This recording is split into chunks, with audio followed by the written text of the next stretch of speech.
It's going to go live in a second. Yeah, where we go. Oh, huh? Yay. Good morning, everybody. And have you used StreamYard before? I have. Oh, good. So you know where to find the comments. There should be. Oh, yeah. If someone's going to make comments, yeah, they can comment and tell me how ugly my hair is or whatever they want. That's fine. And this morning we have Doug. And is it Crowe? Yes, it is Crow. You can say Okay. Crowy. I respond to Crowy, Crow, hey, you, whatever works. So you must notoriously have your name misspelled too. A few times. I just always remind them it's Crow, like my cousin Russell. Oh, yeah. Yeah, that's awesome. Yeah, at least you didn't say my twin. My twin. No, I wouldn't say that. No, I don't. My gosh. Yeah, I just saw him in a movie recently. He really porked out from yeah, he really changed quite a bit. Yeah. Oh, so yeah, you don't want to go there. No. And Kathy's from Texas is on. Yeah, we'll have a few on, and also we're recording this for later, of course. Yeah, but good. yes. The reason I said Crow instead of maybe Crowe, I don't know. Estelle is Poré. Yes. And of course we shop at Target, so yes.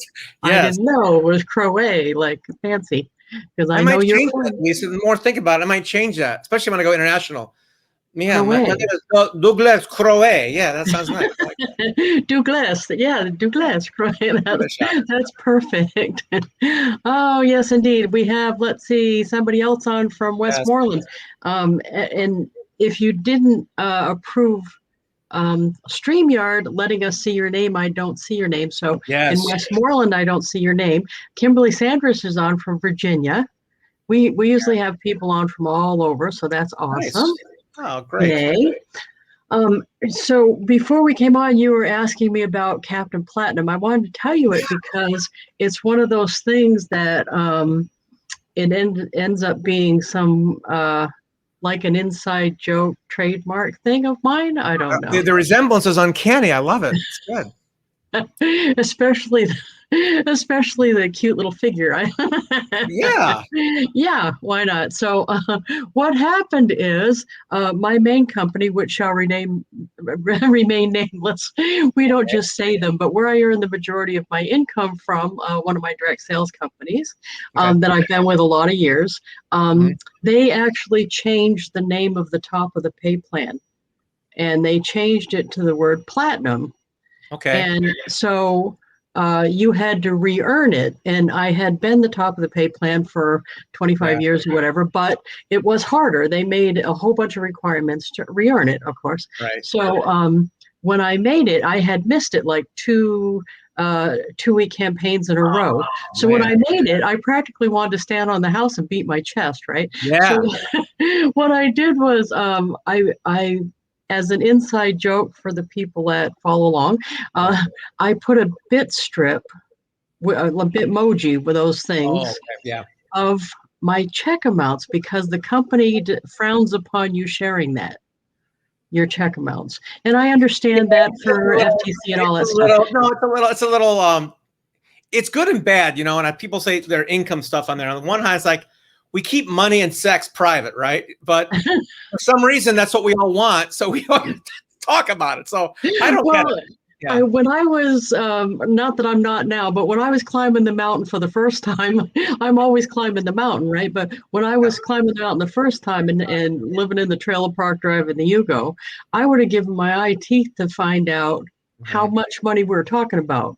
You know what I mean? When they just say, I earn a lot of money, well, a lot of money for you could be a lot different than a lot of money for me. So I just wanted to know. So I've always shared how much until they told me I couldn't. And then what I did was every 2 weeks, I make up a story using my Bitmoji. And I include the number, like how many bunnies ran across my yard, or it's some crazy story, right? It dropped golden eggs, right? Little golden eggs. Right. So that particular time, I told my story, and then on my Bitmoji there was a Bitmoji is you, but it's a girl with a cape. And I had just found out I made it like 2:00 that morning. So I said, just call me Captain Platinum, being funny. but then it stuck. I And they love it. started introducing me as Captain Platinum at the company events and stuff. Which So I brings ran me, with it. which actually brings me to a really important point, and we can talk about it now or later, Lisa. But you think about anybody in the social selling, network marketing space. There's this great thing and bad thing of working with a notable company. Number one is like, yeah, I work with this company. They're like world known. And the bad thing is like it removes the personal branding out of people. It's like, well, you're just another distributor. You're just a conduit. There's no extra value that you add. So the personal branding aspect of that, it's a really good topic. It's something I'm really passionate about. It's good Well, for you. that's why I wanted you to come on because because I Yeah. think, well, we've seen some companies go down. Not that I think ours will, but none of the other guys thought theirs would, right? So to me, it's always been important to have an identity outside the company. So Right. if the world went to hell, Yep. if the whole thing collapsed, Wasn't it last year? oh yeah, that's right. I could at least have my brand of me to work with. So that's why but when when I stumble on something that works like that, Captain Platinum, I've used it all over the place now, and I commissioned somebody to come up with the cartoon. Nice. Yeah. Carrying on the joke. Money. So it's the money is what you're going for, and the shield's against all the detractors, I guess, and people who are like poo-pooing is like, oh, go away. Well, and my belt around the middle is lipstick. Sorry. You can't see it because that's so teeny. Oh, well, that's a clue as to what kind of business you're in now. We can't say it's not supplements or mortgages. It's something to do with lipstick. That's good. Okay. Well, don't worry. It can be changed if I had to. I like that's good. Utility belt. Yeah, I like that thing. So I'm glad that not that you couldn't disagree with me, but I'm glad that you feel that way. A lot of people, there are a lot of people that don't believe that's a good thing, having your own personal brand. And I understand that. I had the opportunity and privilege, quite frankly, to do a pretty deep research paper on the network marketing industry, where I got to analyze the top 100 companies, and I took a deep dive into each one, history, success, failures, lineage, the whole thing.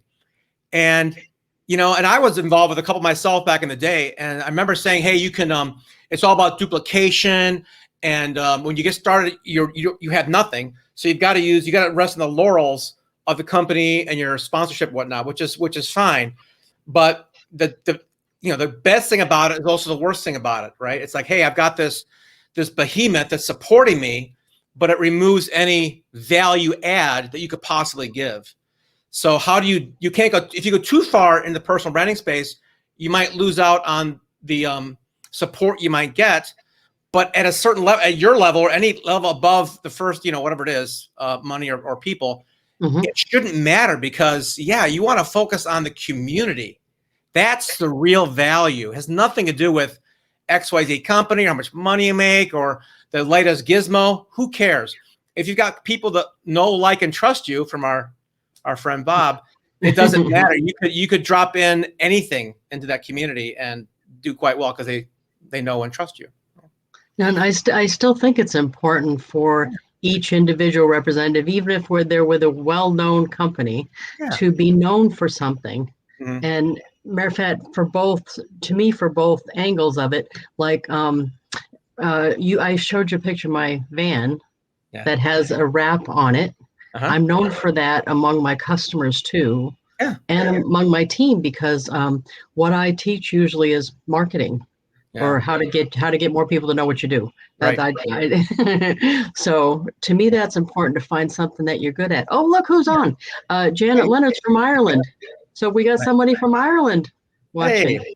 Yay! And we got Tacoma, Washington, and Georgia. Oh, that's my buddy Dana in Georgia, and Rhonda in Philadelphia. We got them all over the place this morning. So yay! But even to me, even if you're a leader and you're leading a group, to have a strong suit like marketing, or getting more people to know what you do, that's what I really call it. But that, to me, that's important, because it's something that I feel I'm strong teaching. Right. How do you feel about that, having a you've got it's funny. It's a wonderful industry on so many levels, and it also gets a lot of flack from people who don't understand it well. So I find it fascinating. But being a specialist in one area, at the very at the very foundational element, it doesn't matter if it's marketing, recruiting, selling. It's all about the people, right? It's all about, do I want to hang out with Lisa, right? I mean, if you don't like the person, it doesn't matter what product or service is going on. It's like, it's just a commodity. So if you becoming likable or charismatic or just interesting is so easy. If you read How to Win Friends, Influence People, just show an interest in somebody else, and you're like a dog. Everyone's going to love you. No, you're so right. And it's funny because most of the, not just this company, but all companies spend a great deal of time like mastering the clothes and giving presentations and, my favorite, changing the kit. Yeah, or all the really product knowledge. I have one of my friends in a skincare company to talk about all this, mitochondria and ketones, all the stuff. Like, I'm not a scientist. Am I going to look younger or not? So and people that buy from me usually say, do you like it? Because if you like it, I'll give it a try. They don't say, what's the mitochondrial count in that? Right. Yeah. So it's more about building relationships with people. I should mention that you and I are both in the Go Givers Success Alliance, which I love. How do you, what's your connection with Bob to start with? We're talking about Bob Burg here, folks. And Bob Burg, I bought his book back when I was selling cellular phones for Nextel years ago, back in the 90s. And I got this book, and it's all about, giving first. And he had written some other books called the Go Giver series. But when I bought Endless Referrals, I was so, I'm a good student, and I did exactly what he said in this book. And one of the things was to, put your picture on your business card, right? And I was working at a corporation where they had like corporate cards were handed out, and you had to use their template. I'm like, screw that, I'm going to use what I want. I put a picture on there. And I got poo-pooed from the management, but they didn't tell me to stop because I was a number 2 salesman at the company. Number 1 guy and number 2, both of us were big fans of Bob, and we followed his advice by just giving first, and I'm not expecting anything in return. And after doing that for about 3 weeks, the company never made a cold call ever again, ever. That's awesome. I had corporations who actually, I would talk about their communications, whatnot. And before I left that room, without asking for a referral, I had 2 people print up their entire database and hand it to me. Wow. Based on Bob's book, based on the same principles you probably do with your people. And after that, in my second career, I had a real estate company where I taught people how to invest in real estate. Endless Referrals was required reading. And I bought 254 copies of that book and gave it to my students and said, you have to read this and do it. And when they did, you don't have to sell, close, prospect. All you do is give, serve, don't expect anything in return, be nice, and the world does your oyster. Yeah. It sounds woo-woo, but it also works. So what can I say? And I'm so glad you're saying this, because when I say this, a lot of people are like, oh yeah, isn't that great? You can say, they say you can say that because they hear you every week. They heard me the first time. I'll give you a very specific story on this, in terms of the Nextel thing, right? Because I'm my second week at the company. I'm green. Everyone's cold calling on the phones. I go to this guy, and he sells he's a screw manufacturer. He makes screws and bolts. I mean, how boring is that? But he needs phones for his sales guys. Okay, we'll talk about the phones thing. And I do this little trick that I learned. I said, okay, well, thank you very much. We're going to do these phones.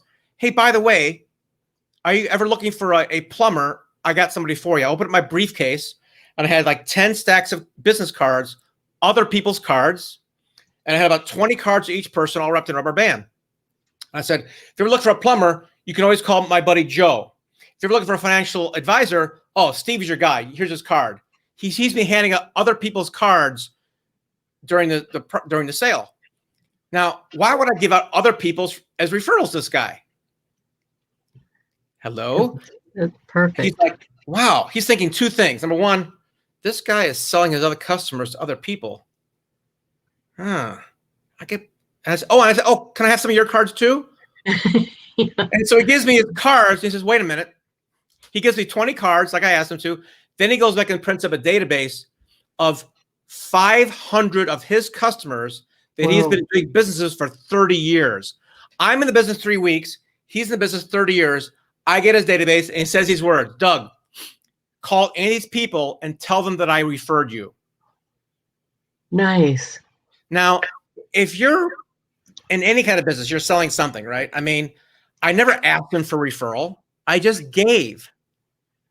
And it would work equally in direct selling.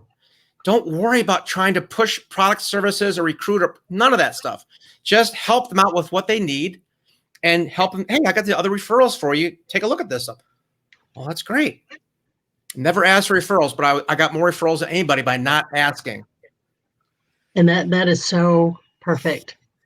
That is so and with the company that a lot of us are in here, it's funny because this has got to be the key. Everybody that's not realizing it, it's got to be the key, because they sell products that you can buy other places. And that's always been true. They could run down the store and get shampoo and deodorant. They bought from us because of us. Because of us. It's always been the reason too. It's a commodity. I'm sorry, but yeah, when selling a commodity, you got one thing to add. It's you. That's it. Because you don't want to compete on price or anything or anything else. It's got to be the value add of you, for sure. And I think it's funny that a lot of people will default to price right away. Even on this, they give a discount. I'm like, why are you doing that? You don't need to do that. It's always going to be about service. No. Oh, right. People. It's funny when you think about that. When you start discounting things. It's a double bad. It's not only bad for you because you're just giving up margin for no reason, but think about the customer's perception of that. I'm guessing, and I actually know, that you're not selling the same brands that Walmart does, okay? So it's like my higher quality brand. Can you imagine going to a Rolex store and saying, oh, I'll give you a discount? What's the first thought that comes to your mind? There's something wrong with it? Fake? You're actually putting doubt in the customer's brain by giving them a discount. Don't do it. Keep your margin. You've earned it, number one. And number two, the customer's going to respect you more in the long run. Might you lose a sale to Walmart? Yeah. Is that a bad thing? No. No. They're not going to be long-term customers anyway. Right. So why bother? We want the recurring ones, right? And it's funny, people will use a discount thinking they're going to get new customers from it. And I personally don't think that's true. It's always going to be enough people know what you do. If enough people know what you do, you'll have enough business. Just saying I'll give a discount, if they don't know you're there, if they do know you're there, it won't matter. They won't need the discount to buy from you. Right. And if they don't know you're there, they're not going to know about the discount either. Why bother? Yeah. Why bother?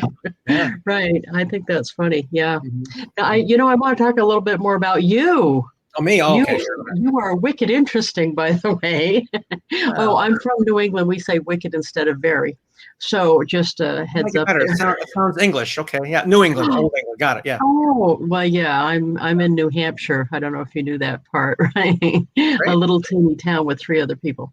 But anyway, you were on the radio in Chicago. That's like the wicked most interesting thing. It was fun. I had a real estate investment company where I was teaching people how to invest in real estate for many years.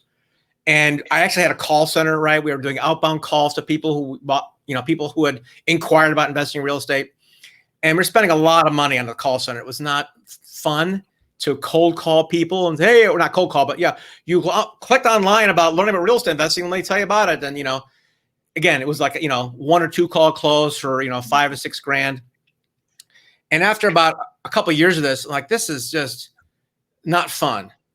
So I told my team one day, actually on January 2nd, we had our team meeting for the year. I said, I want to take all of our outbound marketing and make it inbound, 100% inbound marketing in 12 months. And we did it in 6. Ooh. By getting away from approaching people at all. We did, it's very similar to what we're talking about here, having people come to us. We did attraction marketing. What are you going to call it? It was a radio station and PR. I hired a PR company, and I knew that was a better way for people to be, to get to know us. And the first month, Nothing happened. It was 5,000 a month. Like, okay. Second month, nothing happened. Third month, I'm like, dude, I got to get something here. I'm putting a lot of money. We got something coming here. I'm going to get you an interview with the Seattle Times. Now, I'm in Chicago, a local school that I founded, had to teach people real estate investing. Like, Seattle Times. This is before like online streaming, right? And like, I'm in Chicago. And he said, oh, just take the interview. It'd be a good experience for you. I'm like, great. 15,000 bucks of experience. So I do the interview. It lasts exactly like 45 seconds. Oh, and no. The Seattle Times comes out with this article about real estate investing, and they quoted me. No link to my website, no phone number, just my name. And it got syndicated to Yahoo Finance, a bunch of other places around the country. And the phone rang. People actually had to go look up where it was. This is back in early 2000s. And I talked to 6 people, and 5 of them signed up for my brand new online training at $6,000 a pop. So it does work. And from that experience, we picked up a radio show and a quarterly column in the Business Ledger, and we had a waiting list because I focused on what I'm doing now in my current company. I'm focusing on owned media and a little bit of earned media, but mostly owning our own media. And earned media, like being on this show, is wonderful. I love it. And it's a lot of fun. It's easy to do. But over the next 12 to 18 months, we're going to be focusing on our own upcoming show that will be all about small and medium businesses and helping them get what they want. So that's awesome. I know I've done a little bit of radio. I was on a show as a guest, and then I did well enough, evidently, that she had me sub for her when she went on vacation. So I did like 6 months of a show, that's fun. But to me, it's always going to be about more people know what I do. I can do anything if enough people know what I do. And I think that's including selling stuff, that's including fundraising, that's including whatever. If I can be successful at it, if enough people know what I do. And I thought that the radio was a good, what I want everybody listening, they should look for opportunities where they can be showcased. Yeah. Podcast has really taken a big growth in the past few years, but radio is not dead. And I learned a lot because our VP of marketing at the time had come from radio. And there's a lot of, oh my gosh, there's so many little nuances and things there that people don't know about. For example, in radio, number one, there's a lot of talk radio stations out there, and they've got a big problem. They've got to fill 24 hours of content every single day. And at 2 a.m., you hear a lot of PSAs, public service announcements, and it's a thing called unsold inventory. So when we approached the first few radio stations to advertise, my VP marketing said, well, we'll do this, but we'd also like some of your unsold inventory for free if we buy a package. They said, sure. And then she went one step further and said, well, what would it be if we just had our own show, at a weekend show with you guys? They go, we could do that, because they have to fill this time. Yeah. And so I started off on the second tier radio station in Chicago, WIND. And after a year or so there, I moved to WLS, which covers like 3 states. And I was right after Dr. Oz, some famous doctor show was on right before me. So I had a good audience, a good following for a Saturday morning show. It was a lot of fun. It was, live, of course. We had guests on. I had a producer and stuff, so it was much easier for me just to get on and go. You got to produce it, get a guest and all that stuff. I didn't do anything. I just showed up and had fun. Well, on the radio, I had all that, but here I'm doing it myself. Well, it's a good place, everybody, to start too. And I've done this is the local cable have their own town shows. And if you're trying to build, like when I first started with this company, there were already 15 other people doing it in my little dinky town. Yeah. So I decided I was going to convince everyone I was it. That was my whole thing. So I would do anything that would associate me with the company name. And one of the things I did, don't laugh, this is something I did, ran for state rep. And love that. Good. Actually, I did that 20 years, 10 different cycles. I'm a third party. I'm a libertarian, like Bob. Oh my God. This is why we all get along there, right? Oh, Yeah. you are I'm too. right Okay. with you. Oh, 100%. So, 100%. Yeah. unfortunately, there wasn't much chance I was going to win, but it Yeah. ended up working out good because I got so much publicity doing that, and I got on the local TV all the time. Every time I ran, I got shows, and they would say the company name. They wouldn't say Right. small business owner. Mm-hmm. It was I don't awesome. understand why libertarians aren't like, we're not ruling the world. I really don't get it. When I think about the extreme left, the extreme right, they're all just nuts. I'm like, no, just leave me alone. Okay. Why don't we all believe this? I don't get it. Well, you know what's funny? My district is notoriously Republican, which I agree with half of the Republican thing and half of the Democrat thing. Right. But the thing is, evidently that this district would vote Republican no matter how bad, because they keep reelecting this one guy who gets hugely bad publicity. Oh, I think it's well, in my opinion, this is not to get off too much the topic here, but there's this entrenched money that's flowing through these two parties that prevents any reasonable or alternative ideas to get any kind of PR, right? There's so much money and power in those two sections. You know, only a few times in our history have we had libertarian representatives at the state or the federal level. Minnesota did it once and Alaska once, but other than that, it's hard. Yeah. Did you know my state is the porcupine state? The Free State Project. The Free State Project is New Hampshire. Oh, you don't know about the Free State Project? Since I'm a libertarian, I don't watch the news at all.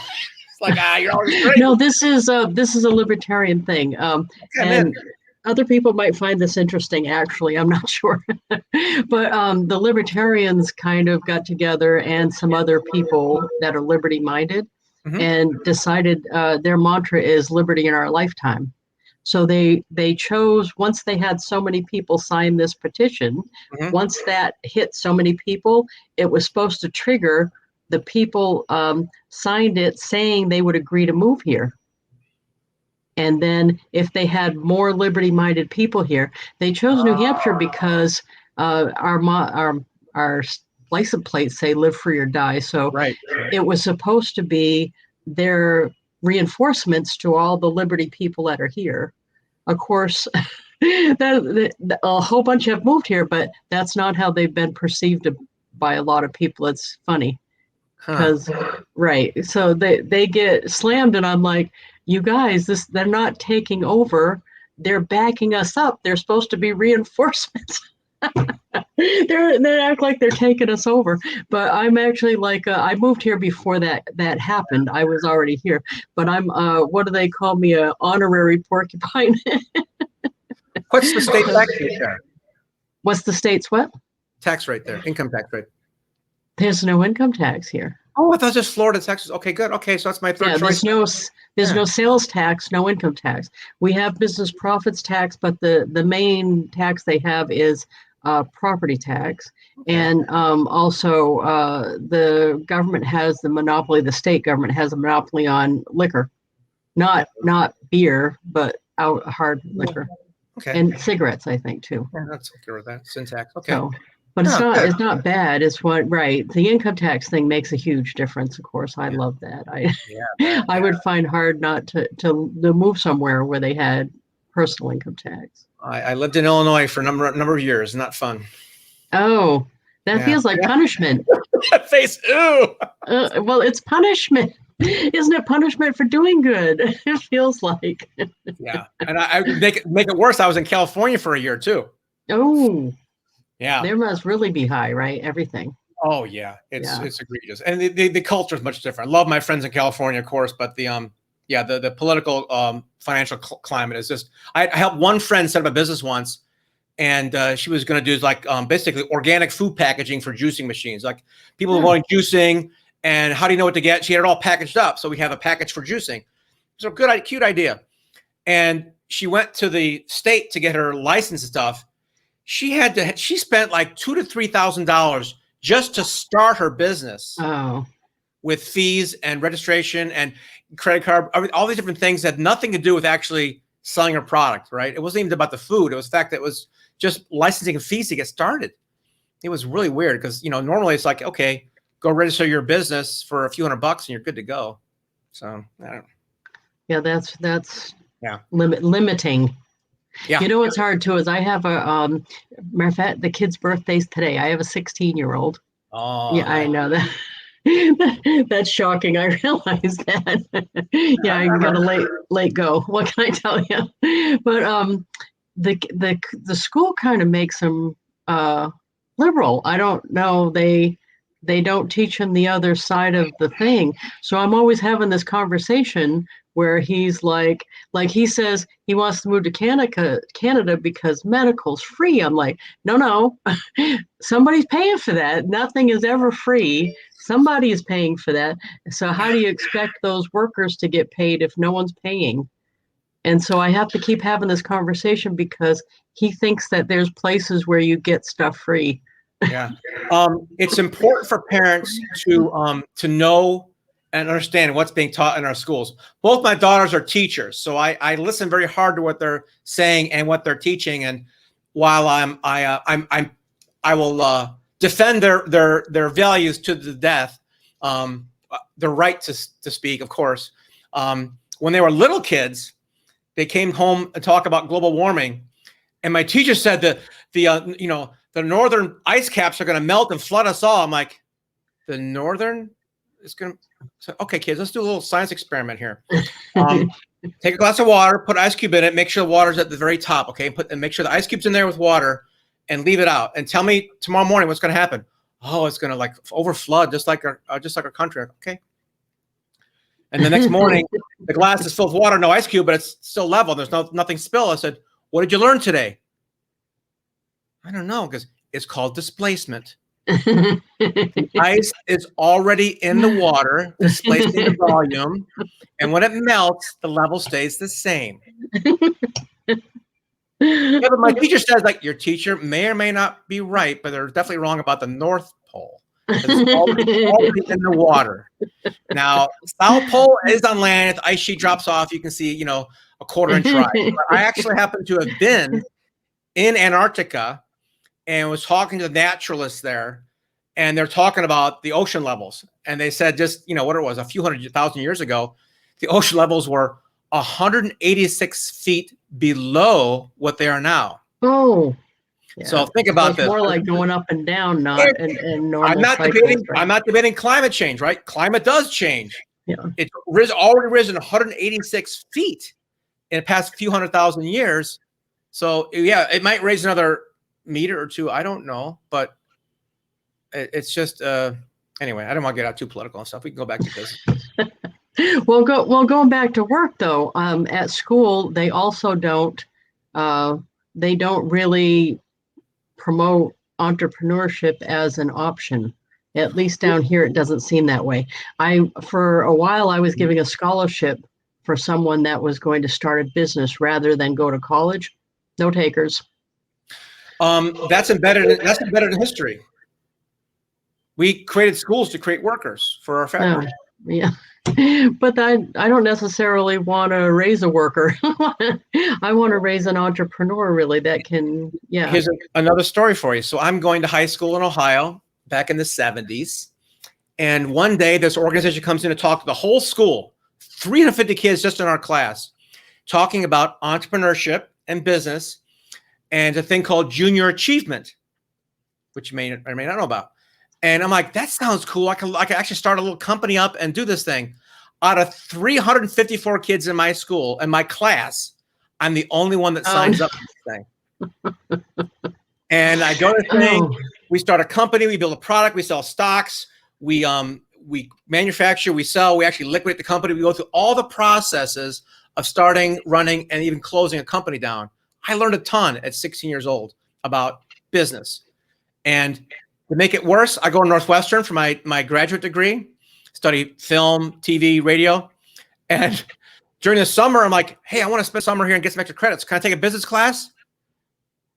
No. Northwestern School of Business. I can't take those classes. Well, you can take one, but it's not going to count towards your degree. Oh. So you want me to become a filmmaker, but not make any money, basically. Oh, God. Oh, and And Janet said, even if they study economics, they don't teach them how to earn money. economics has nothing to do with earning money. It has to do with, analyzing or something. Good point, Janet. Yeah. So anyway, the point is, school's great. I love education and wisdom. And as my dad told me before I went to college, half of what you learn will happen outside the classroom. Yeah. So yeah, get outside. Yeah. I still study every day. I study at least 2 or 3 hours every day, marketing and branding, all stuff every single morning. You know what the irony is about direct sales, at least I found this over the last, and sadly 40 years almost, is that people say they want to get in it to be their own boss, but then they're not acting like the boss they need to be. So they need to take personal responsibility and not wait for the company to tell them to do something. It's hard. We're lazy by nature, and lazy is an actual Olympic brain safety measure. So we want to conserve energy. It's don't look at laziness as a detriment. It's just the way we're all wired. That's why it's very convenience things are sell better, because it's convenient to save time, money, energy. When it permeates into our work ethic, however, it's not so good. Right. So I'm just finishing the book Atomic Habits right now, and they talk about the power of habits, not from the volume, but from the repetition of anything. And I would just encourage any entrepreneur to study that. And then you study your habits and analyze what you do on a daily or hourly or minute by minute basis. We waste so much time. And it's I read that book too. I love that book too. I thought that was awesome. Yeah, that's Atomic Habits. I'll put a link in the group of write a note to put that Atomic Habits and the link for it, because that's an awesome book. Right. I'm sure. For your people in the group, about any of Bob's books, including Endless Referrals and The Go-Giver, I'm telling you, if Lisa talks about it too much, it's not her fault. It's just that it works. So. Right. No, and what's funny is one of the things I'm stuck on that I use all the time, I don't know if you use this service, is send out cards. And it's because it helps me build a relationship with people without trying to sell them something. So I used to be like, I never remembered anybody's birthdays in my own family even. And now I'm like, I send out about 400 birthday cards a month. I'm like the queen of birthdays. Right. But because that is, if anybody crosses my path, I go to their Facebook profile or whitepages.com to find out when their birthday is and add them to my thing. And I've just used send out cards that long. I've used them 12 years. So but just think about it. People, matter of fact, Janet, that's on here. I actually worked for her. I did speaking for her many years ago, had to be a decade ago, but we kept in touch mostly by cards. And then later when she had a project, she thought of me because she remembered me. And I think that's important. You're inspiring me, Lisa, because I think about it all the time with the massive tidal wave of noise and social media and whatnot. Getting an actual physical piece of mail means a lot more nowadays than it does a few years ago. So, which I'm happy. They're making my life better. They're like, oh yeah, I love it when people don't do stuff and then I get to do it and it makes me look like a genius. It's like, yes. Oh, wow. Now, I know that there's automation on the send out cards, but they make it look like it's real. Is it like? You can do your own handwriting font, your own signature. You can add those things in the card. They also have a lot of stock cards, but I like to make my own. Matter of fact, that we're going to get to your card because every guest gets a card and they get a choice of brownies, sea salt caramels, or cookies. Except right now you can't choose brownies because they're having a problem with that. But sea salt caramels or cookies. Which would you like? It's all awfully good. Yeah, I want the brownies. Of course you do. Cookies are great. Cookies are great. They're all cookies. Okay, they're all definitely sinful. But so to me, as part of my get people to know what I do overall life choice, everybody I have interaction with in a day gets a card from me, and my information is on the back, so it's not like it, but it's not an ad card. Yeah. Right. So even like I'm trying to think of someone, the dentist assistant, if I can get their name somehow, I'm sending them a card. And it just makes it so easy to have an interaction. with people. And I try to say something like, your card for this is going to say something. I try to make notes and pick something in particular that I liked that you said. So I was listening. Libertarians unite. Right. Oh, that's what I'll put. I actually encouraged Bob. I said, Bob, why don't you run for office? I was talking to him a couple of years ago about this. I said, dude, you should run for office. He's such an amazing speaker, and he's, smart. And he's not interested, but. Oh, and he would do really well. And what's funny? You probably haven't heard me talk about this, and this is so not right. But I love it already. I found out not recently, this has been a while now, about the man village rules. Do you know what I'm talking about? Oh, you will the minute I say something about it, because as a woman, I was unaware of the man village rules. And most of you are following the rules and unaware that it's a thing. But like, for example, no talking in the bathroom. In the women's room, we're having parties in there, we could care less. But most men tell me there's no speaking, and you can't stand next to each other. There's a bunch. It's a physiological thing. It's hard to sometimes, get the stream going in the conversation, man. You got to focus. That was a little. Than you guys that was a lot of information right there. Yeah, it's medical. It's nothing. But see, in the women's room, we could care less. And how I hate to even get into this, but I know you'll think it's funny.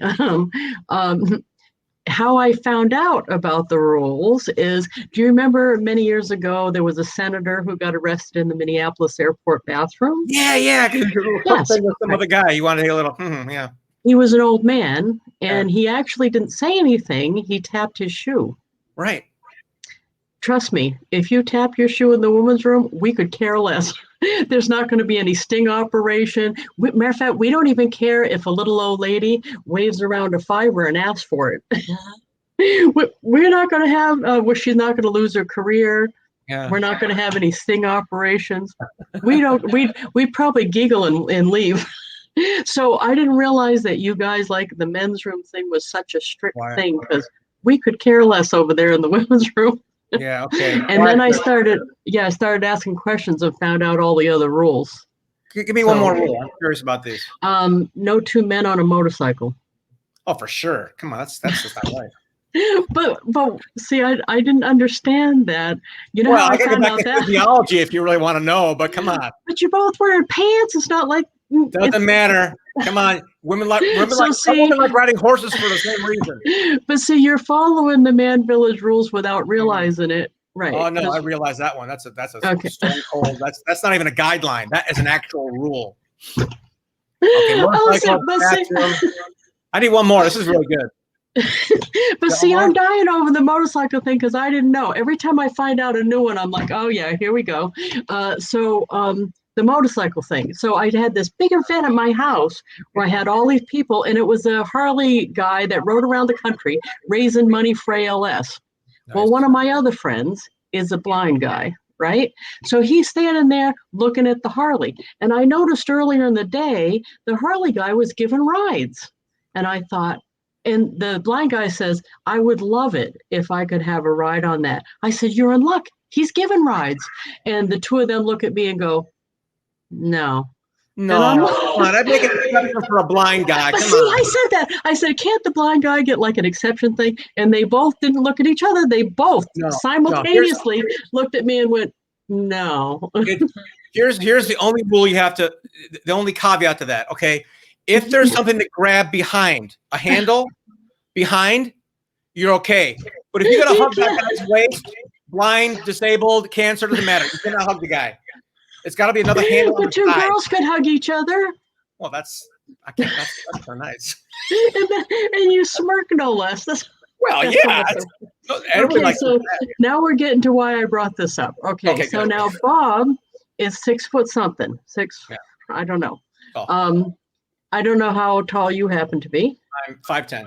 Okay, that's pretty tall, right? Average. Average in the man world. Okay.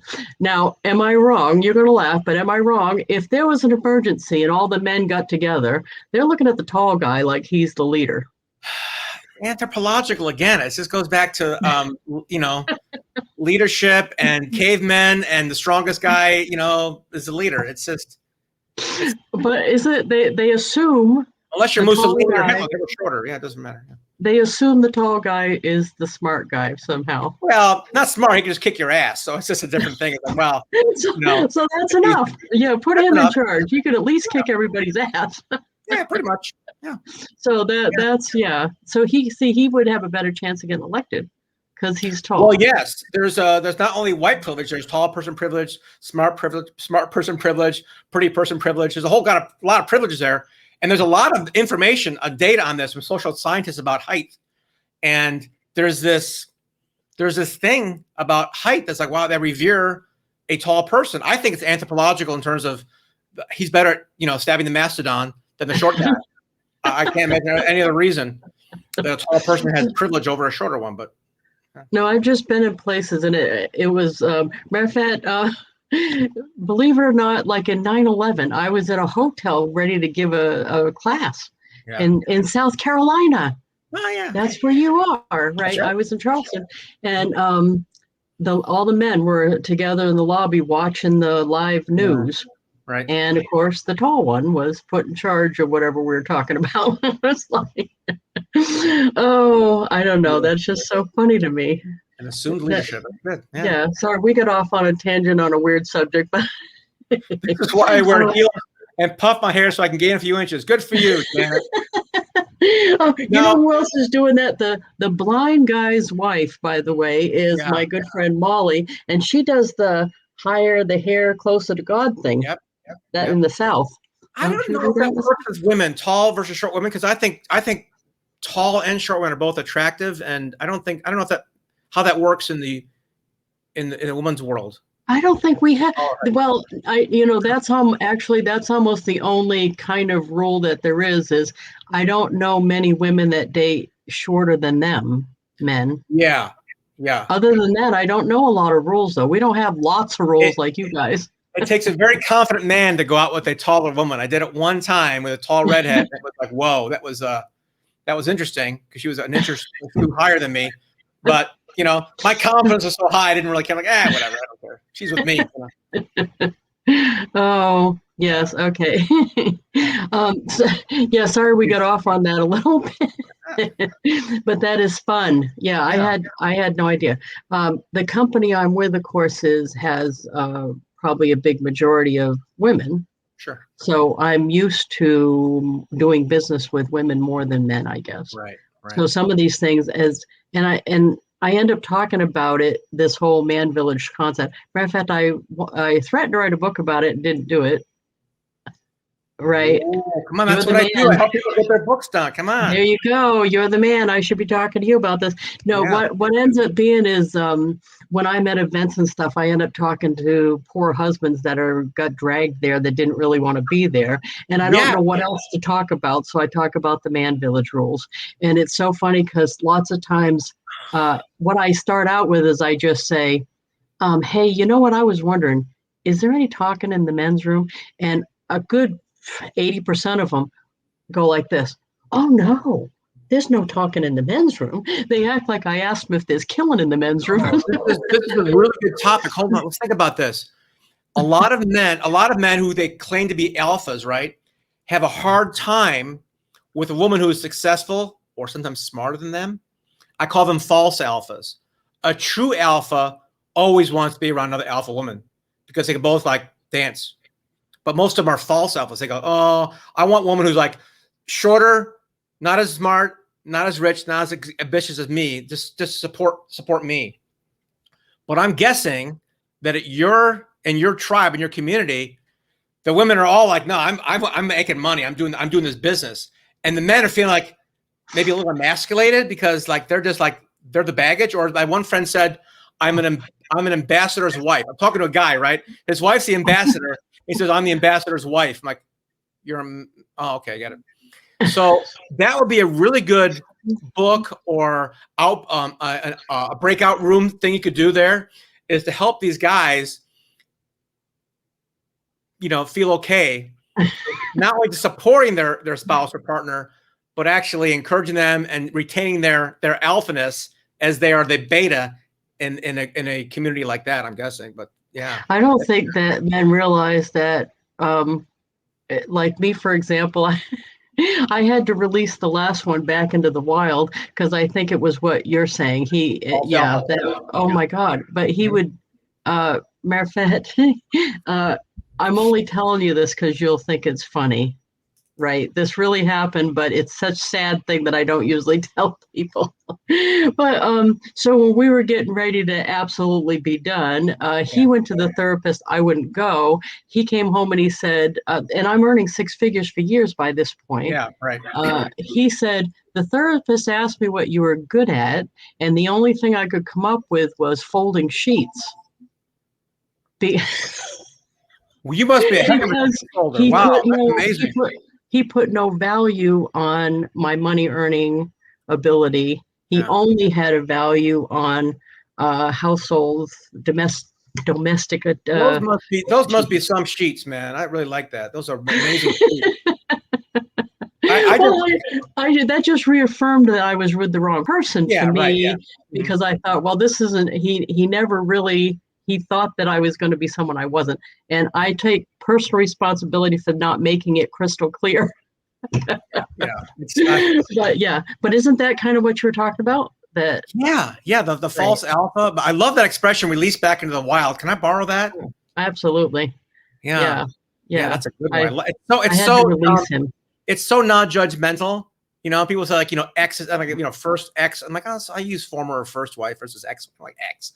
But I actually don't blame either. I've been married twice, and I take full responsibility both times. The second one was I didn't make it crystal clear where I was headed here, and he was Grizzly Adams, and he thought at some point I wanted to be Mrs. Grizzly Adams. He didn't realize I'm more like Bob Proctor. I want to sit in the front of the plane, in the back of the car. I never really wanted to kill my food and eat it. And I didn't evidently make that crystal clear, and I should have. So I take 100% responsibility for that. Okay. I needed to release him to go find Mrs. Grizzly Adams. Actually, in that case, it wasn't an analogy. It's actually true. He is going back in the wild. Oh goodness! Nice. Oh, so we should talk about what project you're working on right now. Everybody can plug into your. Back to the personal branding thing. We got off that, but that's okay. Like you said, this is more fun than business. But when it comes to personal branding, my company is really focused on helping people become influencers or authority and expert in their field, and we generally focus on the book as a foundational element of that, because advertising comes and goes, podcasts come and go, but a book, they stay on your shelf for a long time. So helping people become authors is never a bad thing. There's no downside to becoming an author. The only downside is how much time and energy and thought and resources it takes to create a quality book.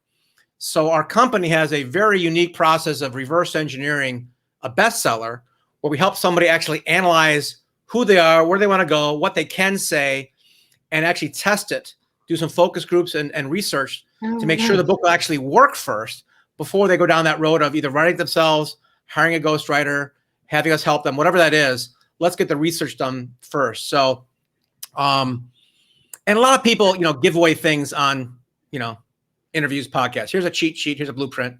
They're all the same. It's nice. I tend to go one step further as a go-giver. So if people go to go.realbestseller.com, we'll schedule an actual assessment of what they can do, where they want to go, and how a book may or may not work in their life. But at the end of our conversation, we can determine marketing plan, focus group, competitive analysis. You got to fill out some forms, a questionnaire ahead of time. But once that's in place, you'll have so much data to know, I can become an author, and I can actually tap into this untapped market, or say something hasn't been said, or help out a certain community. It's research that real companies do that I haven't run across a single author that does this. So I'm kind of proud of the fact that we figured out a way to help people get over their fears and get some confidence in their idea before they spend a whole lot of money and time on writing a book. Now, for those of you listening who think I'm just a sales rep, don't forget, most of you have purchased a book from me. So it did help you. I mean, it did help you know me. You saw me somewhere in person, most of you, because I recognize your name. So it would help you too. And I think one of the things it really helps with is credibility. Now, I give at least one of my books to a new person that joins the company of mine, because it helps them feel good about their decision of being on my team. Right. Yeah. And it doesn't have to be the next War and Peace. Matter of fact, it's better if it's not. But anything that shares your story, your philosophy, your mission, even some USP, your selling proposition, or some pointers. And it doesn't have to be anything life-changing, but something that's uniquely yours, and package it into even a short 110, 120-page book, which, there's different levels of quality there, right? You can spend, a few thousand to tens of $20,000 to create that. But at the end of the day, it's a one-time investment of time and resources for a perpetual money machine or credibility machine that will serve you for as long as you live. And frankly, even after you're gone, the book will be out. It's kind of a legacy piece. Yeah. I think there's ways too to come up. Like, my thing has been, I say marketing, but it's getting more people to know what you do, right? Yeah. That's been my thing for 25 years, because the way I looked at it is I looked at what the company offered, and I didn't want to just re-say what the company was already saying. So mostly talks about the products themselves, but they don't talk about how to get other people to find out about it. So that's why I try to get people to find out what I do. But there's lots of little things that you could do about that, I think. So everybody listening, the representatives, think about what you would have liked to learn about that you weren't taught by the company, and then come up with your own material. That's all I did. You got to put after you've been indoctrinated into a social selling environment, direct sales, something happens to a lot of people. They get really passionate and really excited about their product, their company, their friends. It becomes sometimes this obsession, and very oftentimes the pendulum swings so far they push people away. It's very difficult to maintain this. Like, I don't care whether you do anything or not. I just want to, let people know what I'm doing, right? And the more you can come to the center of being confident and not pushy, and making friendships, not sales relationships, you always win. There's no downside to being steady and being the tortoise instead of the hare on this thing. So that's my only 2 cents on direct selling, is that it's good to be confident and it's good to be aggressive, but not to the point where you push people away, because then it's going to go against you. Yeah, I totally agree with that. And matter of fact, now I wanted to mention, I meant to do this before, when you said put your picture on the business cards, that is so true too for your social media. Yeah. Because I see a lot of representatives that don't put their picture, they put a product there. No, never. You're not the product. You are you. And since they want to relate to you, people want to relate to you.